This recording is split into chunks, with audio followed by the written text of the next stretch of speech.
Uamuzi wa Rwanda wa kujiondoa kwenye Jumuiya ya Kiuchumi ya Nchi za Afrika ya Kati, ECOWAS, baada ya viongozi wa nchi za jumuiya hiyo kuamua kurefusha urais wa zamu wa Guinea ya Ikweta.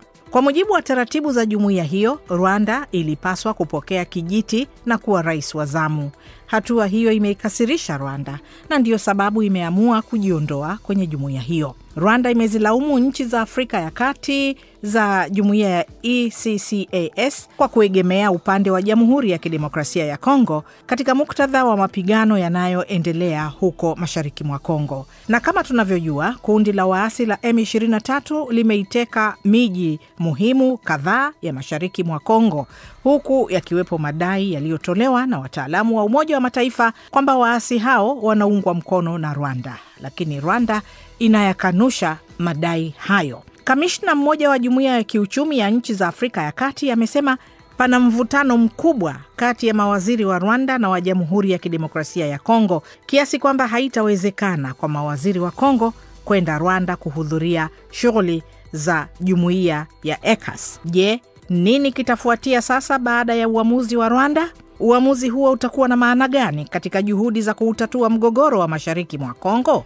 Wataalamu wetu wapo hapa kwenye meza hii ya duara kuyajadili hayo.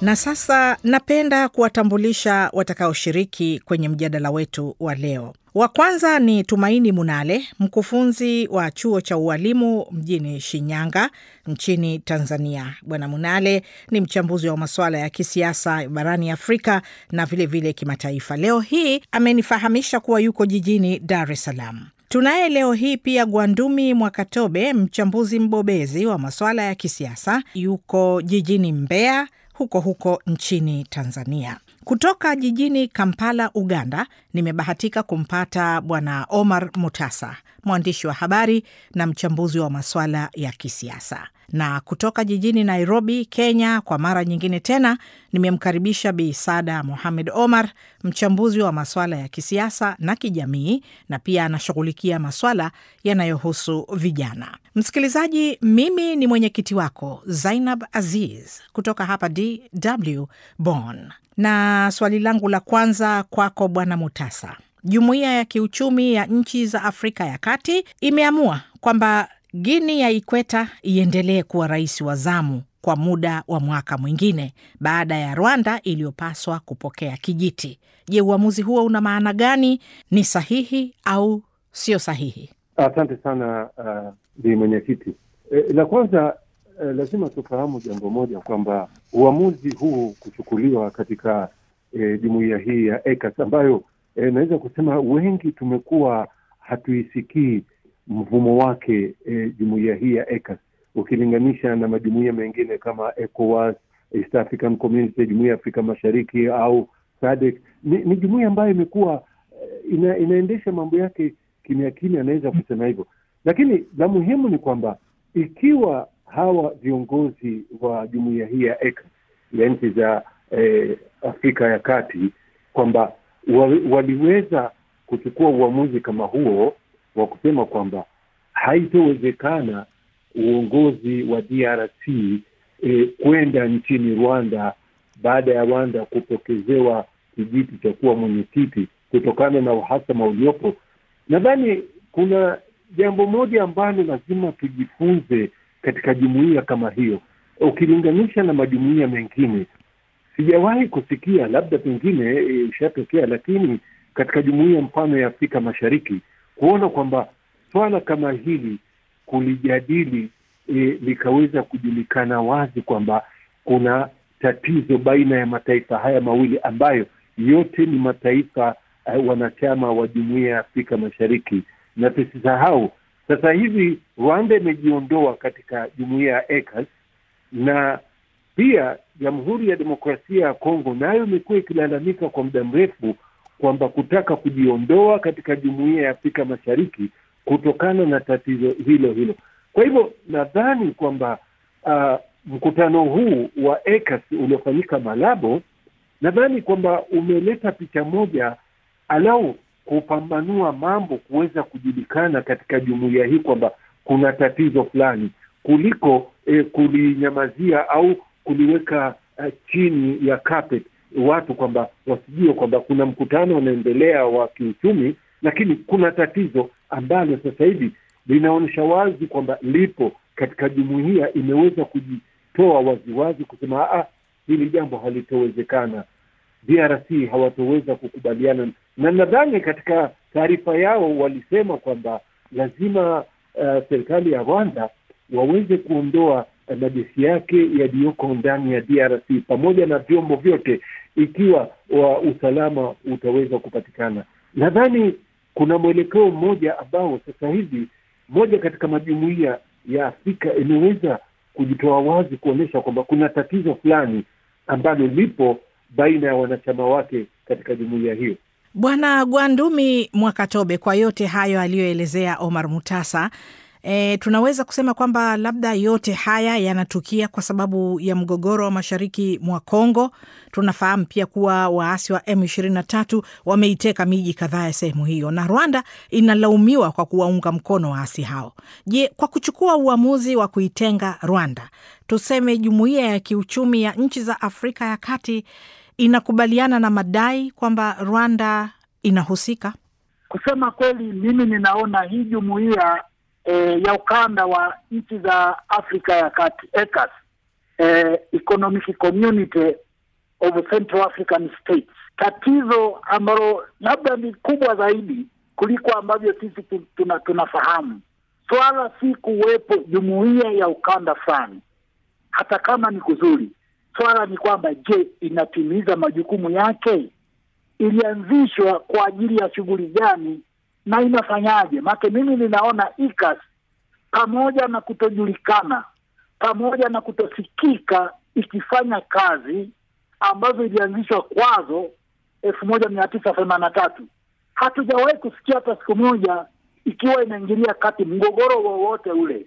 Hapa tulipo si tu kwamba kuna mgogoro kule Kongo na mgogoro kati ya Kongo na Rwanda, lakini kuna mgogoro mkubwa tena mkongwe, mwenyekiti, wa Amazonia, yani upande wa Kameruni wa kaskazini magharibi na kusini magharibi, ambao wanataka kujitenga. Kumekuwa na vita, wanapigana, watu wanauawa. Lini tuliwahi kusikia ECAS ikiingilia kati? Na hapa hata Rwanda inapokuwa inajitoa, ECAS inapochukua labda maamuzi yoyote au kwamba aendelee kuitoria dini tu na mwenyekiti huu, aendelee kufanya nini hasa? ECAS ina kasi gani? Kwa nakubaliana na Mutasa kwamba wala hata ivumi haionekani hata alichofanya, na huenda hata huwa wafanyi tathmini kwamba tumefanya nini kabla ya kuingia mwaka mwingine. Lakini niseme tu kwamba pamoja na kwamba ECAS haijaonekana kusuruhisha huu mgogoro, bado naona kwamba mgogoro wa Jamhuri ya Kidemokrasia ya Kongo ni mkubwa, ni mpana, kwa sababu unahusisha maeneo mengi. Sio ECAS tu, hata jumuiya ya ukanda wa Afrika Mashariki, kumbuke mwenyekiti, tuliwahi kupeleka hata majeshi. Wamewahi kuhusika hata akina Joao Lorenzo kutoka Angola. Kwa vimehusika nchi nyingi na maeneo mengi, lakini pia hata Qatar tunaona ikiwa inaingilia, Marekani ikiwa inaingilia. Ni mgogoro mkubwa kwa kiasi ambacho ECAS ambayo haivumi, ni dhaifu sana, haiwezi kufanya kitu chochote. Kwa kujitoa kwa Rwanda, mimi naona wala sichangai. Lakini pia jumuiya hizi ziwe zinasaidia wanachama. Ukiangalia sana mwenyekiti, Rwanda inafaidika zaidi kupitia jumuiya ya Afrika Mashariki, ya Afrika Mashariki, kibiashara, kiuchumi na hata kijamii, jinsi ambavyo tunahusiana nao. ECAS haina msaada sana kwa Rwanda, ni kama wapo hawapo vile. Haya, Bisada, ni kugeukie wewe. Umesikia maoni ya wataalamu waliotangulia. Sasa ikiwa madai ya Rwanda kuhusika mashariki mwa Kongo ni ya kweli, vipi itawezekana kuutatua mgogoro huo wakati inatengwa? Nashukuru sana. Mwenyekiti, yangu ni machache tu. Ukiangalia kwamba mpaka sasa pande kadhaa zimejitokeza na kusema wazi kwamba Rwanda inawasaidia waasi wa M23. Kwa mfano, wataalamu wa Umoja wa Mataifa wanasema kwamba Rwanda inawasaidia waasi hao. Kuna nchi kadhaa pia zimejitokeza kusema maneno hayo, yani inawasaidia waasi wa M23. Lakini ukiangalia sasa uamuzi ambao umechukuliwa na jumuiya hiyo ya kiuchumi ya ECC CAS, naweza kusema kuwa ni hatua ya kuonesha kutokuridhika na vitendo vya Rwanda kwa kweli. Uamuzi wa jumuiya hiyo ni aina fulani ya kuipinga Rwanda. Lakini kwa jumla naweza kusema kwamba kinachotakiwa ni kujaribu kuzishirikisha pande zote ili kuweza kutatua mgogoro nchini Jamhuri ya Demokrasia ya Kongo. Sidhani kama kunaweza kuwa na njia nyingine. Asante sana Bisada. Tumaini Munale. Jumuiya ya kiuchumi ya nchi za Afrika ya Kati kwa ujumla ina wanachama 11. Lakini iwapo Rwanda itajiondoa kwa mara nyingine, basi watabaki wanachama 10. Mnamo mwaka 2007 ilijiondoa, lakini sababu ilikuwa ni kwamba ilitaka kupunguza mzigo wa kuwa mwanachama katika jumuiya kadhaa. Amelizungumzia hilo Bwana Omar Mutasa. Safari hii Rwanda imesema inajiondoa kwa sababu jumuiya hiyo ya ECAS imekiuka misingi ya shirika hilo baada ya kunyimwa haki ya kuwa rais wa zamu. Je, madai ya Rwanda yana uzito? Naweza kusema kwamba madai ya Rwanda yana uzito kwa sababu taratibu kimsingi ndio Rwanda ilipaswa shike urais wa hiyo jumuiya ya ECAS kwa kipindi hiki. DRC ilionyesha katika huo mkutano wa 26 kwamba isingekubali Rwanda kushika urais wa jumuiya ya ECAS kutokana na tuhuma ambazo Kongo DRC nazo dhidi ya taifa la Rwanda. Kwa hiyo jumuiya ya ECAS imetumia maamuzi ya busara ya kulipa nchi nyingine, nchi ya Equatorial Guinea chini ya rais wake Teodoro Obiang Nguema ambaye muda wake hata ulikuwa umemalizika, lakini wameamua kumuongeza ili kutoa hiyo sitofahamu iliyojitokeza, kwa sababu DRC hataki Rwanda ashike urais. Sasa nafikiri wamechukua maamuzi ya busara kwa maana ya kunusuru sehemu zote mbili. Sasa nirudi kwa Rwanda kwamba Rwanda kuchukua maamuzi ya kujiondoa moja kwa moja kwenye jumuiya ya ECAS nafikiri sio maamuzi mazuri. Kumbuke pia kwamba hapa katikati Rwanda imekuwa na tofauti na za kidiplomasia na mataifa mbalimbali, hata kwenye jumuiya ya SADC ambapo kimsingi Rwanda haipo, lakini tumeona tofauti ambazo zimejitokeza kati ya Rais Kagame pamoja na Rais Cyril Ramaphosa kwenye mgogoro kati ya Kongo na lile kundi la waasi la M23. Katika jumuiya ya Afrika Mashariki pia tusisahau pia Rwanda pia imekuwa na tatizo na jumuiya hii mwaka juzi pale ambapo Kongo DRC yenyewe ilikataa kuongeza muda kwa ajili ya jeshi la Afrika Mashariki kwenda kudhibiti uvamizi wa waasi kwenye eneo la mashariki la nchi hiyo. Kwa hiyo Rwanda pia imekuwa ikizishutumu baadhi ya nchi za Afrika Mashariki kuingilia mambo yake ya ndani. Rwanda imekuwa tofauti pamoja na Tanzania, lakini Rwanda imewahi kuwa na tofauti pamoja na nchi ya Kenya katika jumuiya hii ya Afrika Mashariki. Kwa hiyo mwenendo wa Rwanda lakini ni mwenendo ambao sio mzuri katika masuala ya kidiplomasia na mataifa mbalimbali. Nadhani jiondoa jumuiya ya ECAS na sio maamuzi mazuri, hata ukizingatia kwamba Rwanda ni taifa ambalo bado ni dogo, idadi yake ya watu bado ni ndogo, bado wamekosa soko kubwa katika jumuiya ya ECAS ambayo ina idadi ya watu milioni 231. Fikiri kwamba hawajafanya maamuzi yenye busara. Sasa Rwanda itajinyima nini kwa kujiondoa kwenye jumuiya hiyo? Tunajua kwamba malengo ya jumuiya ya nchi za Afrika ya Kati ni kukuza ushirikiano ili kuleta maendeleo ya kiuchumi kwa faida ya watu wa nchi hizo. Nchi hizo zinashirikiana katika sekta muhimu kama vile nishati, kilimo na biashara. Rwanda inajinyima nini? Kwako Mutasa. Nadhani kuna jambo moja lazima tufahamu kwamba siku zote pahala pakiwa hapana usalama, sidhani kama na uchumi unaweza kuwa na mwinuko zaidi, kwa sababu haya mambo huwa yanakwenda pamoja sambamba. Rwanda kujiondoa katika ECAS naweza kusema kwamba haifaidiki sana, lakini na upande mwingine inafaidika, kwa sababu haba na haba hujaza kibaba. Rwanda ndo katika nchi za mwanzo zilounda jumuiya hiyo ya ECAS mwaka 83. Hiyo lazima tusisahau. Kwa hivyo hapo lazima kuna kitu ambacho Rwanda itakosa katika jumuiya hiyo, alau hata kikiwa kidogo, lakini itapoteza kitu. Hiyo lazima tukubaliane, si kwamba haitopoteza. La, kama ingekuwa haioni faida ingelikuwa siku nyingi ishajiondoa, lakini wamekuwa alau kuna chochote wanachopata upande huo wa ECAS, ambapo sisi wengine tumekuwa hatujui kwamba kweli Rwanda imekuwa katika jumuiya hii ya ECAS. Kwa hivyo hili ni swala ambalo kupoteza itapoteza, na nadhani kama ulivyosema mwenyekiti kwamba waliwahi kujiondoa na sasa hivi wamejiondoa tena, lakini ninavyoona kwamba wamejiondoa sio kwa ridhaa ya jumuiya ya ECOWAS, kwamba na wao wamekubali Rwanda ijiondoe. Kwa hivyo tusishangae kuona huko mbele, baada ya malumbano haya yanayotokea sasa hivi ya DRC na Rwanda, ikiwa yatamalizika, usishangae kuona kwamba Rwanda itarudi tena katika jumuiya hii ya ECOWAS, ambao wao ndio walikuwa moja katika waanzilishi wa hii jumuiya. Aha, Bwana Gwandumi Mwakatobe, upi mchango wako? Anachoeleza Mutasa ni kweli. Kidogo pia kinajaza, kinakuwa kiko kingi, lakini niseme ukweli, tuangalie takwimu, na Mutasa hapo ni mwana uchumi. Ni shughuli hasa zipi za kiuchumi, shughuli hasa zipi za usafirishaji mizigo, shughuli hasa zipi za watu kuingiliana ambazo Rwanda inazikosa au inajipata kutoka Kongo Brazzaville, kutoka Afrika ya Kati, kutoka Kameruni na kwingineko. Niseme tu kwamba hizi jumuiya hizi sehemu kubwa wanalenga faida ya kwanza, faida ya kiuchumi, ya pili ya kidiplomasia. Sasa Rwanda ukiangalia katika shughuli zake nyingi za kiuchumi inafaidika kutokana na uwepo wa ukanda wa Afrika Mashariki, ambako sisi tunaunganika nao kwa barabara. Sasa tunataka kuunganisha kwa reli. Kuna mwingiliano mkubwa wa watu na bidhaa nyingi zinaingia na kutoka. Hata DRC kabla ya kujiunga na EAC, Jumuiya ya Afrika ya Mashariki, bado tulikuwa na uhusiano wao mkubwa.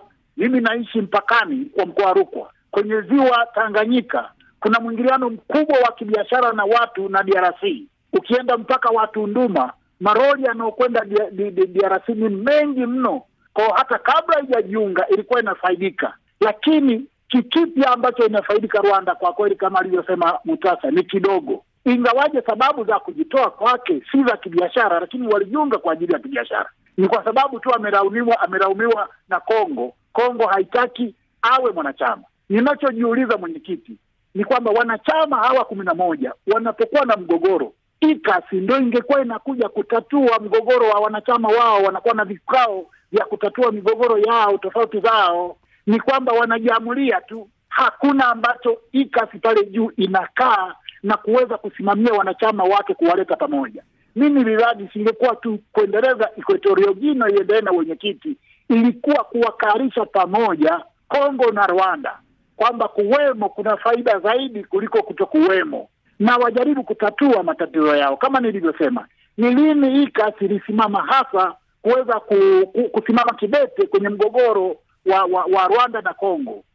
Rwanda ambayo inasaidia kama inavyodaiwa M23, ni lini iwahi kusimama? Afadhali sisi Jumuiya ya Afrika Mashariki tumewahi kupeleka na majeshi. Amekwenda kule Uhuru Kenyatta, wengi wamejitokeza. Ni yupi hasa wa ECOWAS ambaye alijitokeza awe ni mwanachama au jumuiya yenyewe kutatua huo mgogoro? Ni kama wamo vile hawamo. Kwa hivyo, kwa mtazamo wako Bwana Gwandumi, unafikiri uamuzi wa jumuiya ya ECOWAS unaweza kuishinikiza Rwanda ibadilike?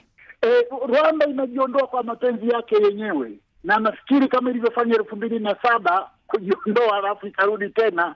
Nadhani watarudi tena, lakini ni pale ambapo mgogoro uliopo kati ya Kongo na wao wenyewe utakapokuwa umetulia. Kwa sasa sidhani kama inaweza ikaendelea, kwa sababu hawa watu kitu kwamba wako ECOWAS wote wawili, DRC na Rwanda, lakini hawa wako kwenye Jumuiya ya Afrika Mashariki na Kati, nako watagongana. Je, itakuwaje? Kwa baadaye unaona kwamba hata maamuzi walioyafanya sio maamuzi hasa ambayo yana faida kwao. Ni maamuzi ambayo baadaye watajisikia kwamba inabidi waungane tu, kwa sababu mwisho wa siku tungependa hizi kanda kwa kweli ziwe imara kuelekea kupata Afrika moja iliyo imara. Asante sana Bisada, wewe pamoja na wataalamu wenzio tunazungumzia uamuzi huu wa Rwanda wa kujitoa kwenye jumuiya ya kiuchumi ya Afrika ya Kati, na katika mazungumzo yenu nyote mnagusia kuhusiana na matatizo haya ya mashariki mwa Kongo kati ya Rwanda na Jamhuri ya Kidemokrasia ya Kongo. Unafikiri juhudi za kuleta suluhisho zinaweza kusonga mbele katika kutatua mgogoro wa mashariki mwa Kongo? Ndio kabisa, naamini zitaweza kuleta suluhisho, ukitilia maanani kwamba viongozi wa Rwanda na Kongo walikutana nchini Qatar kuzungumzia juu ya mgogoro huo wa nchi zao. Kwa maoni yangu, mazungumzo hayo yanaashiria utayarifu wa Rwanda kuchangia katika juhudi za kutatua mgogoro. Nafikiria juhudi hizo pia zinafaa kuungwa mkono pia na nchi za Jumuiya ya Nchi za Afrika na Kati.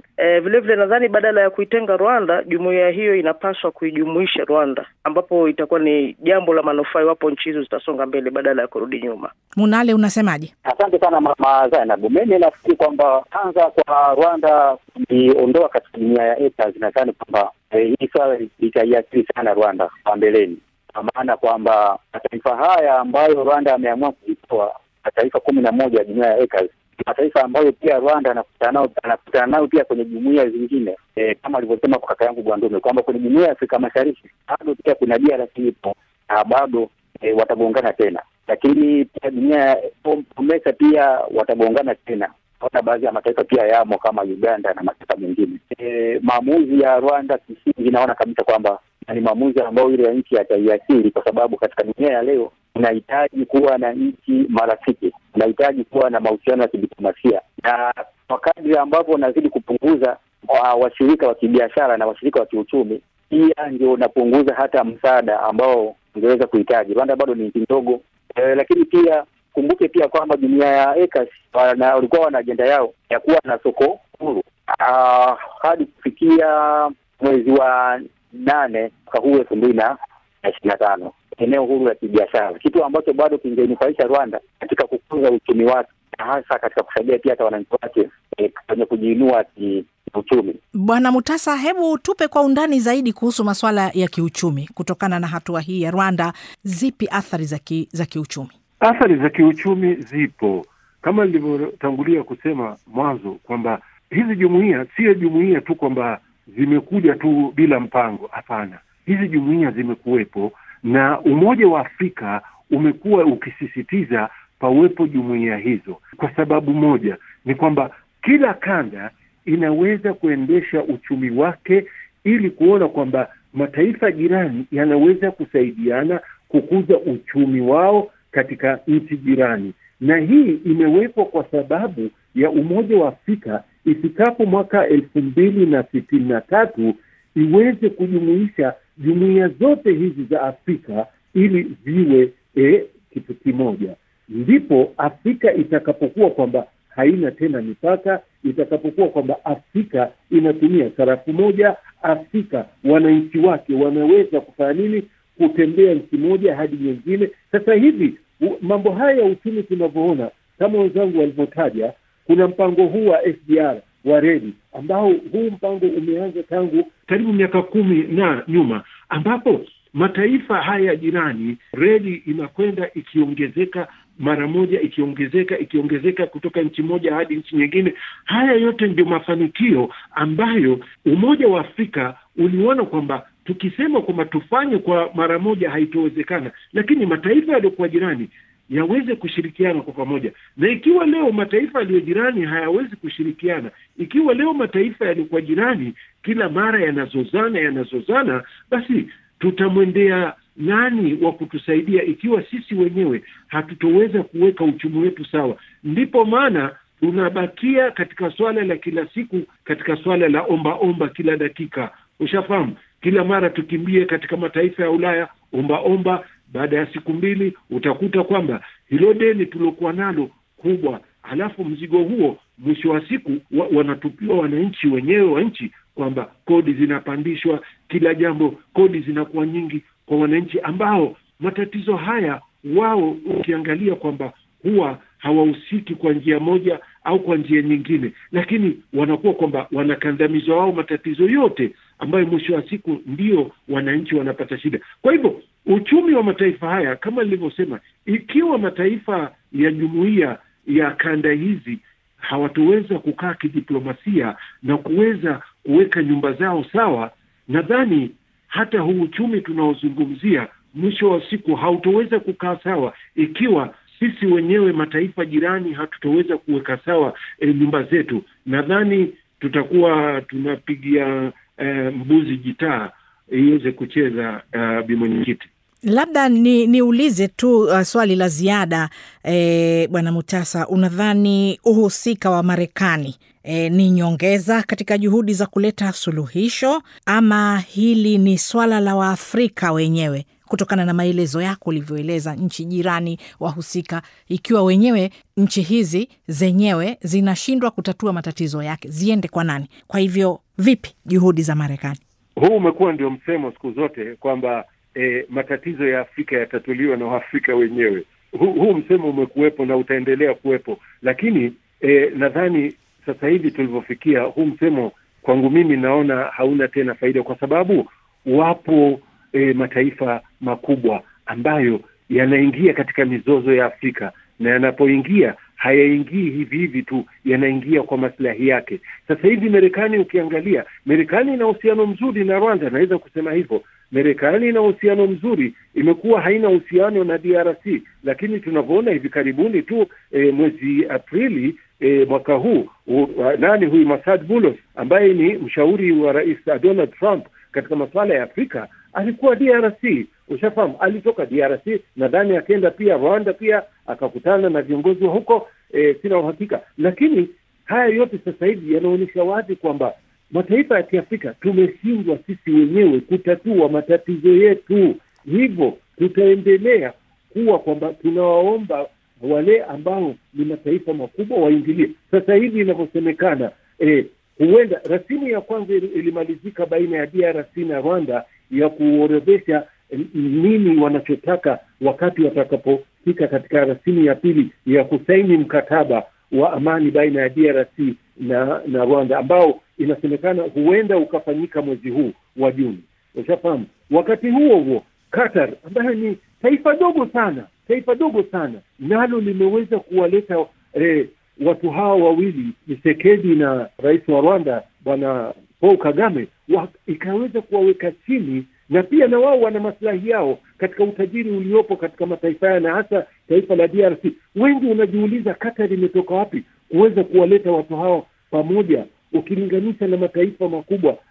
Mwenyekiti, yote haya sasa hivi kuna maslahi ambayo ndiyo sasa yanatangulizwa katika mataifa haya makubwa, na bila shaka tunaomba, hata kama ndio wametanguliza, Qatar wanataka kusuluhisha tatizo la DRC na hawa na M23, na wakati huo Marekani nayo inataka kusuluhisha tatizo la Rwanda na DRC.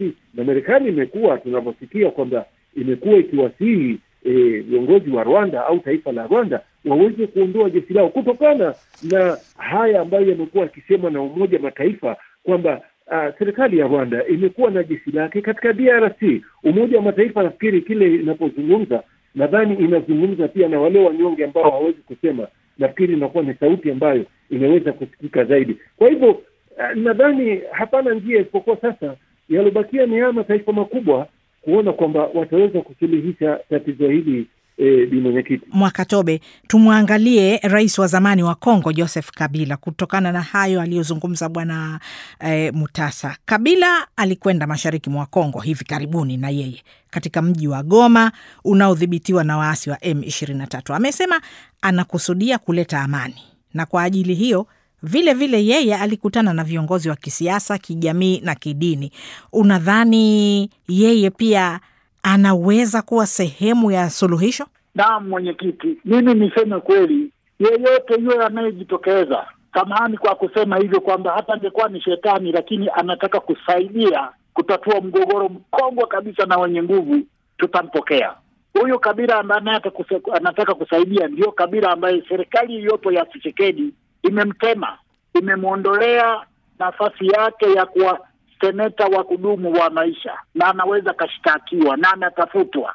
Kwa hiyo sijui kwamba ni namna gani hapo. Ni kama vile tunataka kuunga chumvi kwenye mboga pamoja na sukari, badala ya sukari kuipeleka kwenye chai na chumvi ime kwenye mboga. Sasa vimeingiliana na vitu ambavyo sasa hivi haviowani. Atatatuaje Kabila mgogoro ulioko kule, wakati tayari serikali ya Tshisekedi imeisha mtema, inamkana? Ni gumu kwa kweli kubeza. Ingawaje kama nilivyosema, yeyote anayetaka kutatua ni vema tatue. Lakini wakati amejitokeza Kabila huko Goma, ameingia Goma na anawakusanya hao viongozi mbalimbali wakiwepo wa kidini, huo mgogoro alikuwepo alipokuwa rais kwa muda mrefu, miaka 18 kuelekea 19.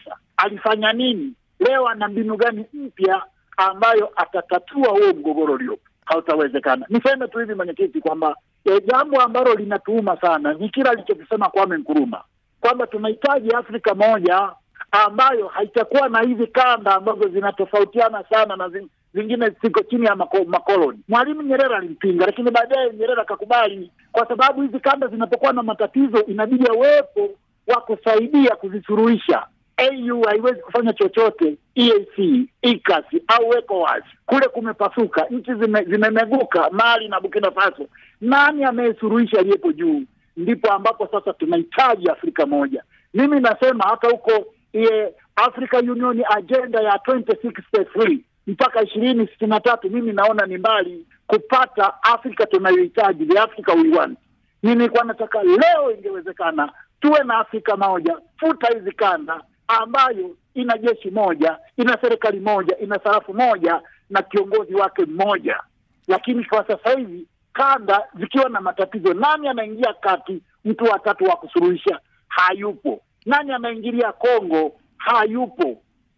Nani anaingilia Rwanda? Hayupo. Ndio wanajitokeza walioko nje aliyowasema Mutasa, lakini wengi wanakuja na maslahi. Marekani anataka aje kimbe madini, Qatar naye na maslahi. Si kweli kwamba nataka amani. Amani tungeipata sisi wenyewe, tungesuluhishana sisi wenyewe, ingependeza sana sana mwenyekiti. Bisada, wewe unasemaje? Nitasema kwamba Mgala muweni na haki yake mpeni. Kwa mtazamo wangu mimi nasema kwamba Kabila atakuwa na uzito wa kisiasa wa kuweza kuzileta pande zote pamoja, nionavyo mimi, kwa sababu ana uwezo wa kuzungumza na viongozi wa waasi. Nafikiri Kabila anaweza kwa sehemu kubwa sana suluhisho. Sawa sawa, Bisada anasema anafikiri Kabila anaweza kuwa sehemu ya suluhisho. Je, Rwanda itarejea kwenye jumuiya ya kiuchumi ya nchi za Afrika ya Kati ya ECAS iliyoanzishwa miaka ya 80 ili kukuza ushirikiano katika maeneo kama vile usalama na masuala ya kiuchumi miongoni mwa wanachama wake? Inapasa kutilia maanani kwamba hii si mara ya kwanza kwa Rwanda kujiondoa. Kwako Munale. Kimsingi Rwanda inaweza karejea kwa miaka baadaye, sababu tunajua kwamba kama taifa sera za nchi huwa zinabadilika. Leo kuna Rais Kagame, sijui baada ya miaka kadhaa anaweza akaja rais mwingine akabadilisha sera, Rwanda wakarejea tena jumuiya ya ECAS. Lakini pia tukumbuke Rwanda hawa ndio waliobadilisha lugha ya ofisi kutoka Kifaransa mpaka Kiingereza. Ina maana tayari, na ukiangalia katika nchi za jumuiya ya ECAS nyingi zinatumia lugha ya Kifaransa. Kwa tayari walishaanza harakati fulani za kujiondoa upande ule kule. Japokuwa kama nilivyosema, changamoto nyingine pia iliyopo ni ule utitiri wa hizi jumuiya. Sasa unafika mahala ule utitiri wa jumuiya unafanya zipate nguvu. Leo Rwanda ipo ECAS, leo Rwanda ipo COMESA, leo Rwanda ipo jumuiya ya Afrika Mashariki. Ndio maana sasa wanakuwa hawaoni shida kujiondoa jumuiya moja kwenda kubaki jumuiya zingine. Sababu naamini jumuiya hizi za kikanda lengo lake kubwa kabisa kuunganisha mataifa ya Afrika ili baadaye yaunganishe yote katika umoja wa Afrika. Sasa kama jumuiya hizi zenyewe zinashindwa kuwa na uimara na mataifa yanaanza kuondoka kwenye hizo jumuiya, maana yake hii inaleta wasiwasi katika uimara wa umoja wa Afrika yenyewe. Na hata katika usuluhishi wa migogoro hii bado umoja wa Afrika AU unategemea hizi jumuiya za kikanda. Kwako Bisada? Kwa maoni yangu nafikiri uamuzi wa Rwanda hautakuwa wa kudumu. Rwanda imekuwa inanufaika na utaratibu wa kuuza bidhaa kwenye nchi za Afrika ya Kati bila kutoza ushuru. Inapata manufaa ya kiuchumi kwa kweli, na kwa sababu yapo matumaini ya kutatuliwa mgogoro wa Kongo, na imani itarejea. Asante sana Bwana Mwakatobe. Naam, nami nakubali kwamba Rwanda itarejea, lakini kwa njia zingine kama tulivyosema hapo awali, na Munale amechambua vizuri, kwa sababu hivi huyu kama unakataa Rwanda siwe mwenyekiti wa jumuiya ya ECAS, huku kuna mzunguko huku wako EAC, huku kuna mzunguko wa mwaka mmoja. Rwanda atajitokeza naye atatakiwa awe mwenyekiti. Je, bado atamkataa?